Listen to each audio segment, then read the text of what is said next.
Ketemu lagi dengan kalian anak-anak yang hebat yang selalu saya rindukan di pelajaran yang masih sama, pelajaran agama Islam dan budi pekerti. Kabarnya gimana? Sehat? Sehat. Alhamdulillah. Kenapa saya tanya kabarnya sehat atau tidak? Karena kalau kita sehat, kemungkinan besar kita bisa juga aja. Sepakat? Baik. Kita buka materi kita ini dengan membaca basmalah. Bismillahirrahmanirrahim. Sebelumnya kita berdoa dulu ya. Berdoa dalam hati, kemudian kita baca surat Al-Kautsar supaya pelajaran kita kali ini jauh lebih menyenangkan, bahagia, dan lancar. Oke, satu orang pimpin saya. Siap. Berdoa dimulai. A'udzu billahi minasy syaithanir rajim. Bismillahirrahmanirrahim. Inna a'tainakal kautsar fasholli li rabbika wanhar. Inna syani'aka huwal abtar. Shadaqallahul azim. Mudah-mudahan pelajaran kita kali ini lancar dan menyenangkan. Oke, sebelumnya saya mau absen dulu. Sepertinya hari ini kita masuk semua, tapi saya harus absen ya. Viola ada? Oke. Anis ada? Bagas? Oke. Kemudian Astrid? Hadir. Maulida? Hadir. Gilang ada? Oke. Kalau kemarin kita membahas tentang surat Al-Isra, surat yang ke-17, ayat 23, kita membahas tentang bagaimana perilaku kita selaku anak terhadap orang tua. Kenapa ini harus dibahas dan ini menjadi suatu hal yang penting? Karena kerap kali kita, kali ini generasi apa ya? Generasi Z atau generasi strawberry nih? Apa nih? Anggur. Oke, itu nama-nama buah dong berarti. Oke, konon katanya anak-anak sekarang itu amat sangat sulit bagaimana menghargai orang yang lebih tua. Satu sisi saya harus mengakui bahwa kalian sebagai anak-anak muda yang yang akrab sekali dengan teknologi, gadget gitu ya. Satu sisi kalian tuh lebih cerdas, lebih pintar untuk hal-hal yang berkaitan dengan teknologi. Tapi ketika kalian harus bagaimana menghormati, menghargai, respect, hal-hal itu yang kadang masih amat sangat kurang. Nah, selaku pelajaran yang berkaitan tentang agama dan budi pekerti, saya dan guru-guru yang lain ingin menyentuh bahwa sehebat apapun kita, sekeren apapun kita tetap harus namanya menghargai orang tua, terutama guru. Kenapa? Karena mau nggak mau, suka nggak suka, kita ada karena penyebab orang tua. Nah, oleh sebab itu kita harus belajar menghargai bagaimana orang yang lebih tua itu tetap harus dihargai karena mereka suka tidak suka hadir untuk mengajarkan banyak hal kepada kita. Oke ya, itu refleksi yang pekan lalu. Kemudian di pertemuan kali ini saya ingin menyampaikan kompetensi dasar ini. Kita membahas tentang menganalisa perilaku, hormat dan patuh kepada orang tua dan guru, kemudian menyajikan kaitannya antara ketaatan dalam beribadah dengan hormat dan patuh kepada orang tua. Masih berkaitan dengan kemarin. Kemudian tujuan pembelajaran ini. Tujuan pembelajarannya bisa dilihat nanti berkaitan dengan tugas yang akan kita kerjakan. Sebelumnya saya mau menampilkan video motivasi dulu. Nanti saya minta kalian untuk menyimak, kemudian apa sih kaitannya, refleksinya untuk kita sebagai anak terhadap perilaku kita dalam keseharian. Ya, kita simak ya.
Selesai.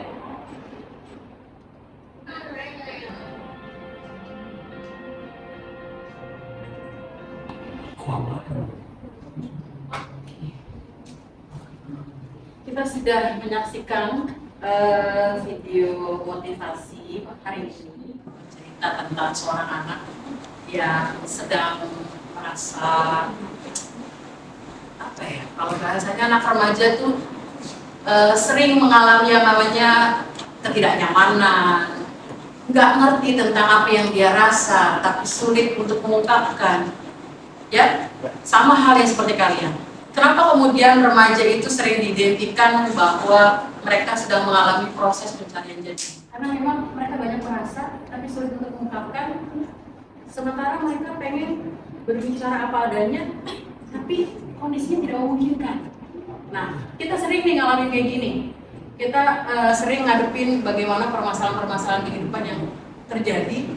Kita merasa bahwa kita tuh sama orang tua nggak seiring sejalan. Nah, saya mau tanya dong, ada nggak di antara kalian yang merasa tersentuh dengan apa yang tadi kita lihat? Ya, saya minta satu orang saja untuk merefleksikan dari video motivasi yang tadi kita tonton. Oke, ada? Dari siapa? Rahman. Oke. Saya mau dengar dong pendapatnya Rahman tentang video yang tadi itu apa. Oke, boleh berdiri nak? Sebutkan nama, kemudian kesan kamu setelah melihat video tersebut apa. Oke, perkenalkan diri dulu. Assalamualaikum warahmatullahi wabarakatuh. Waalaikumsalam warahmatullahi wabarakatuh. Mengenalkan, nama saya Ahmad Diansyah. Oke. Saya dari kelas 11 kali 1. Saya ingin menyimpulkan video yang ada di Video motivasi. video. Oke. Menurut saya, sebagai anak kita seharusnya menghormati orang tua kita, karena mereka lah yang mengusahakan kita sehingga kita dapat menjadi seorang yang lebih baik di masa depan. Karena tanpa dari orang tua kita tidak bisa jadi apa-apa. Walaupun kita sudah sukses, tapi kita pasti akan ingat orang tua kita dimanapun itu berada. Itu aja yang saya dapat sampaikan. Kurang lebihnya mohon maaf. Assalamualaikum warahmatullahi wabarakatuh. Kita beri pause dulu. Tadi Rahman mengatakan bahwa video motivasi yang tadi itu sebenarnya bisa mengacu kepada kita, bisa jadi contoh bahwa ternyata ya perilaku kita selaku anak itu mampu mempengaruhi perasaan orang tua kita. Karena tidak mungkin kita menganggap bahwa orang tua itu adalah cintanya nggak pernah berbalas. Cintanya tidak pernah terbatas. Hanya orang-orang yang mampu punya kekuatan luar biasa menampung kesalahan-kesalahan orang-orang yang disayang. Nah, berapa besar orang tua punya hati yang luar biasa. Anaknya mungkin mengecewakan, dia tampung rasa sakitnya, dia maafkan. Bisa berkali-kali, bahkan ketika kita kecil, ketika kita remaja, bahkan nanti di saat kita sudah mungkin usia dewasa, ada hal-hal yang kurang tepat, ada hal-hal yang menyakitkan, tapi orang tua selalu punya maaf.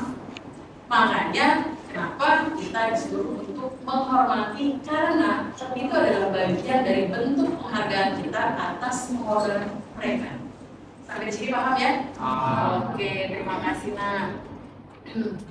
Karena kita memasuki kita sudah terbiasa dengan sistem belajar bahwa guru bukan satu-satunya sumber belajar, maka saya meminta kalian ya untuk berdiskusi sebentar ya.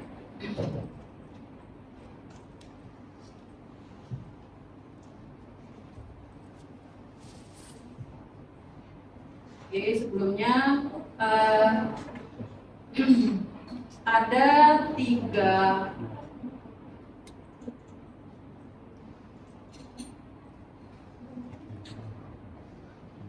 ada tiga link diskusi, ada tiga link jurnal yang harus kalian lihat. Saya sudah membagi kemarin di pertemuan yang lalu bahwa kita akan dibagi tiga kelompok. Tiga kelompok ini akan membahas tentang link jurnal yang ada. Ini adalah fenomena yang terjadi fenomena yang terjadi di masyarakat, kemudian kita akan mengaitkan apa hubungannya dengan tema materi kita kali ini. Paham ya, Nak? Oke, baik. Silakan duduknya berkelompok, ya, berdasarkan kelompoknya kemarin yang kalian sudah pilih. Nanti di waktu 15 sampai 20 menit saya akan meminta kalian untuk perwakilan dari masing-masing kelompok untuk memberikan pendapatnya. Paham, Nak? Oke, baik, terima kasih. Oke, baik. Waktu sudah dilewati dengan diskusi. Tadi saya juga sudah mengecek bagaimana kalian melaksanakan diskusi bersama kelompoknya. Ada yang terlihat aktif, ada yang cuma ada yang lucu gitu ya. But it's okay. Saya suka di kelas ini menyenangkan dan sangat luar biasa. Saya mau dengar dong pendapatnya dari kelompok 1 tentang link yang ibu melaporkan anak kandungnya di Bantul. Assalamualaikum warahmatullahi wabarakatuh. Waalaikumsalam warahmatullahi wabarakatuh. Saya bilang dari perwakilan kelompok 1 ingin menyampaikan tentang link yang diberikan oleh guru kemarin, yaitu ibu laporkan anak kandungnya di Bantul. Menurut saya, seharusnya anak tidak melakukan hal itu, karena seharusnya anak tidak menjual barang-barangnya yang untuk berfoya-foya untuk diri sendiri.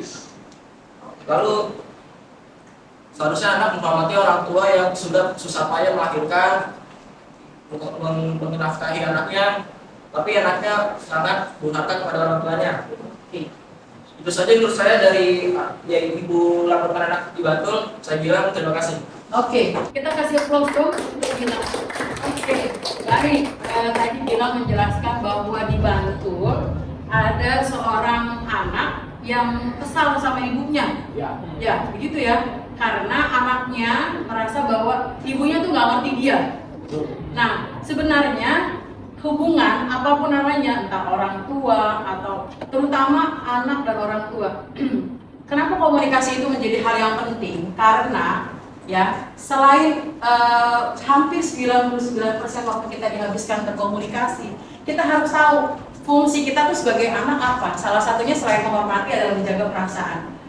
Jelas dong, ini menjadi sebuah kesalahan ketika seorang anak ya melakukan hal-hal tindakan yang tidak pantas terhadap ibunya. Ya, sudahlah tidak dia bisa berbakti, tidak bisa membalas kebaikan, justru malah menyusahkan orang tua. Nah, kalau kita tidak bisa membalas kebaikan orang lain, minimal tidak boleh menyusahkan. Apalagi ini berkaitan dengan orang tua, yang harusnya lebih kita utamakan. Oke, Nak, lanjut. Kelompok kedua, Nak, silakan, Nak. Assalamualaikum warahmatullahi wabarakatuh. Waalaikumsalam warahmatullahi wabarakatuh. Saya Aisyah dari perwakilan kelompok 2. Dari link yang kami baca berisi tentang seorang ibu dilaporkan anak kandungnya ke polisi. Kejadian itu berawal saat anaknya datang ke rumah hendak mengambil pakaian. Saat hendak mengambil pakaiannya, ternyata pakaian A sudah disingkirkan oleh S. Hal itu dilakukan karena jengkel dengan sikap anaknya yang telah membenci ibunya. Mengetahui pakaiannya sudah dibuang, A pun kemudian marah dan mendorong ibunya hingga terjadi pertengkaran. Polisi yang mendapat laporan itu mencoba melakukan mediasi, namun korban tetap bersikeras melaporkan ibunya, hingga akhirnya pelaku ditangkap. Pendapat saya tentang berita tersebut, kita tidak boleh membentak orang tua, apalagi menyakiti hati orang tua, karena pada dasarnya seorang ibu tetaplah ibu walaupun dia membenci anaknya. Oke, kita kasih. Oke, kalau tadi Aisyah membahas tentang jurnal kedua dari Kompas ya, kronologi seorang ibu melaporkan anak kandungnya ke polisi. Ya, jadi si anak marah sama ibunya, tidak terima karena barang-barang anaknya dibuang. Ya, nah itu sebelumnya terjadi, ada kasus-kasus sebelumnya. Artinya ya seharusnya hal ini tidak perlu terjadi ketika si anak tahu posisinya dan orang tua bisa mengkomunikasikan. Artinya kita sebagai generasi yang jauh lebih cerdas dikatakan, kita harus memperlihatkan bahwa perilaku kita juga jauh lebih santun. Karena percuma hidup kalau hanya sebatas cerdas secara intelektual, tapi kemudian perilakunya, attitude-nya tidak juga baik, timpang. Hidup ini tidak bisa bicara tentang bagaimana siapa yang lebih pandai. Hidup ini tidak berbicara tentang bagaimana kita lebih cerdas di bidang apa. Yang paling utama adalah selain dia untuk kita mengajarkan kepada menyembah Allah, yang pertama adalah menyempurnakan akhlak. Dan disitulah perbedaan kita dengan makhluk-makhluk yang lain. Oke anak, lanjut nak. Yang jurnal ketiga, nak. Silakan. Assalamualaikum warahmatullahi wabarakatuh. Menurut saya beritanya sangat sedih karena Ibu Rodia tak menyangka kalau anak kandungnya yang dia besarkan telah melaporkannya hanya karena ingin warisan. Seperti hadis berikut ini. Aku bertanya pada Rasulullah Shallallahu Alaihi Wasallam, amal apakah yang paling dicintai Allah Azza wa Jalla? Dia menjawab, saat pada waktunya. Lalu aku bertanya, kemudian apa lagi? Nabi Shallallahu Alaihi Wasallam mengatakan, kemudian berbakti kepada orang tua. Lalu aku mengatakan, kemudian apa lagi? Lalu Rasulullah Shallallahu Alaihi Wasallam mengatakan, berjihad di jalan Allah. Hadis riwayat Bukhari dan Muslim. Sekian dari saya. Menceritakan tentang bahwa di artikel ini dikatakan seorang ibu yang dilaporkan anaknya berkaitan dengan warisan. Satu hal yang mungkin harus kita ketahui, bahwa warisan itu adalah harta peninggalan orang tua yang bisa jadi manfaat atau justru malah bisa jadi malapetaka. Kenapa? Ada berapa banyak anak yang bercerai-berai, berantem hanya karena urusan harta. Ya, perlu kita ketahui betul manusia itu membutuhkan materi, uang, harta. Tapi sekali lagi, kalau harta itu tidak di tangan orang yang baik, dia akan jadi permusuhan. Karena sekali lagi, harta justru akan memperlihatkan kualitas manusia, termasuk saudara kandung. Ada orang yang bertengkar hanya gara-gara uang, kemudian persaudaraan pisah. Ada orang yang justru juga dekat hanya karena hal-hal yang berkaitan dengan kebaikan. Nah, satu-satunya hal baik adalah ilmu. Kenapa? Karena ketika kita mempelajari ilmu, kita akan tahu minimal ilmu yang bermanfaat ya. Kenapa? Karena kita pada akhirnya paham bahwa uang bukan satu-satunya sumber kebahagiaan. Ya, uang bukan satu-satunya sumber kebahagiaan. Karena kita membutuhkan hal-hal yang lain, kedamaian, hati yang tentram, dekat dengan saudara, patuh sama orang tua, itu nanti dirasakan ketika kita tahu bahwasannya satu-satunya sumber kebahagiaan bukan uang. Bagian tanda terima kasih kita kepada Tuhan, kepada Allah yang sudah memberikan kita banyak sekali nikmat yang tidak pernah bisa kita ukur. Pernah dibayangkan berapa banyak oksigen yang kita hirup hari ini saja, berapa banyak kita masih bisa merasakan ternyata bahagia itu nyampe-nya di sini. Berapa banyak syukur-syukur yang mungkin tidak kita hargai karena kita menganggap itu suatu hal yang biasa. Nah, kemudian yang kedua adalah berbakti kepada orang tua. Lagi-lagi, ada bentuk kebahagiaan dalam diri kita ketika kita mampu melakukan yang terbaik sebagai bentuk balasan tanda terima kasih kita pada orang tua. Ada kebutuhan di mana diri kita pengen bermakna di mata orang tua. Siapa yang tidak bahagia ketika kita dianggap anak yang baik oleh orang tua kita? Kita pasti merindukan itu. Dan itu hal-hal yang tidak bisa dipungkiri. Ketika orang tua kita bangga sama kita, ada timbul rasa kepercayaan diri. Oh, kita anak baik ya. Oh, kita bisa ya ternyata memberikan nilai-nilai atau value dalam kehidupan ini, kita berarti. Dan biasanya ketika kita merasa berarti, kita jauh lebih kuat. Oke, kemudian berjihad. Jihad ini macamnya banyak. Artinya, jihad tidak menjadi jauh lebih penting daripada merawat orang tua atau menghormati. Ya, Artinya Allah lebih mengedepankan setelah ibadah kepada Allah, hablum minallah, hablum minanas, hubungan antar sosial yang paling diutamakan itu adalah keluarganya. Dalam sebuah hadis dikatakan sebaik-baiknya manusia adalah yang paling baik terhadap keluarganya. Jadi kita kalau mau baik dilihat adalah bagaimana interaksi kita dengan keluarga, bukan interaksi kita dengan orang lain, apalagi dengan lawan jenis ya. Karena itu banyak hal-hal yang kita kamuflase tuh.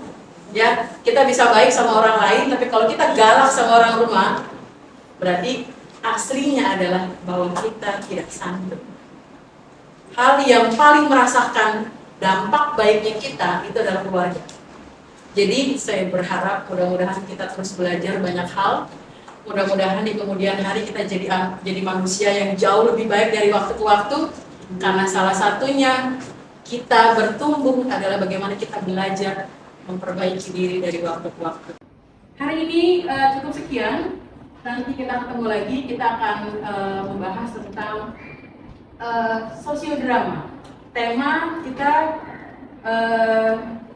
bermain peran dengan tema yang masih sama. Kita ketemu minggu depan. Mudah-mudahan jauh lebih menyenangkan dan lebih bahagia. Sebelumnya saya mau bertanya, ada yang mau disampaikan atau belum jelas dengan materi kita hari ini? Sudah, oke, baik, terima kasih. Terima kasih untuk hari yang menyenangkan ini. Terima kasih bertemu kalian dengan keadaan yang jauh lebih menyenangkan dari minggu lalu. Mudah-mudahan minggu depan kita lebih bersemangat. Terima kasih ya nak ya. Oke, kita tutup pelajaran kita kali ini dengan membaca hamdalah. Alhamdulillah. Assalamualaikum warahmatullahi wabarakatuh. Waalaikumsalam warahmatullahi wabarakatuh.